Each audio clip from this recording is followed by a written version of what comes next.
नमस्कार साथियों, आप देख रहे हैं नमस्ते पहाड़।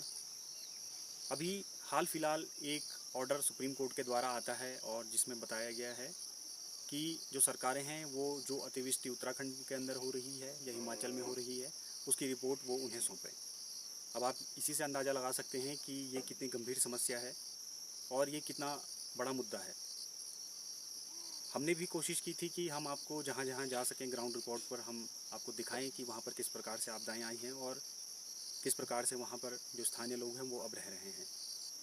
आपने देखा कि जो गांव हैं, गांव के ठीक ऊपर दरारें आई हैं, गांव के मकान क्षतिग्रस्त हैं और उसके अलावा आप सोशल मीडिया पर भी देख रहे होंगे कि किस प्रकार से जो उत्तराखंड में है इस वक्त आपदा ने अपना जो तांडव है वो मचाया है। अब ये देखना होगा कि जो कोर्ट के द्वारा जो सरकार को कहा गया है कि आप हमें इसकी रिपोर्ट सौंपें कि आखिर ये जो अतिवृष्टि है या जो भी मतलब ये आपदाएं हैं ये इतनी बड़ी संख्या में क्यों आ रही हैं। अभी देखना होगा कि सरकार इस पर किस प्रकार से रिपोर्ट जो है वो सुप्रीम कोर्ट को पहुंचाती है।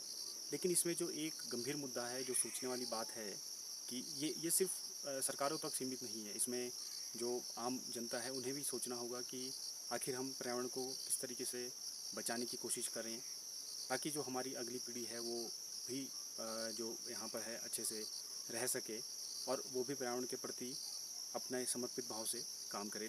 और जो सबसे बड़ी समस्या ये है कि जिस प्रकार से आपदाएं अब लगातार बढ़ती जा रही हैं, ये कई सवाल भी छोड़ कर जाती हैं कि क्या हमें इन आपदाओं के साथ ही जीना होगा या इन आपदाओं के साथ रहकर ही हमें अब आगे का जीवन अपना बिताना होगा।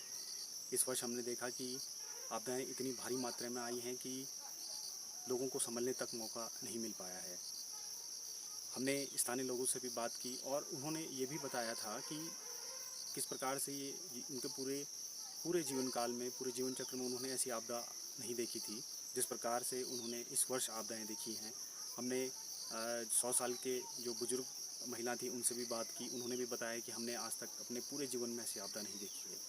हमें ये सोचने पर मजबूर करती है कि आखिर इतनी आपदाएं आ क्यों रही हैं। भूवैज्ञानिक लगातार चेतावनी दिए जा रहे हैं लेकिन उसके बावजूद भी सरकारें हैं क्या वो भूवैज्ञानिकों की जो बातें हैं उनको गंभीरता से लेती हैं, उस आधार पर क्या वो कंस्ट्रक्शन कर रही हैं।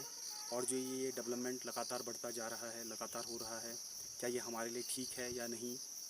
ये सब सवाल जो हैं इनके जवाब अब भविष्य की गर्त में हैं कि आखिर इसको लेकर क्या होना चाहिए या क्या नहीं होना चाहिए। कहीं ऐसा तो नहीं कि अब बहुत ज़्यादा देर हो चुकी है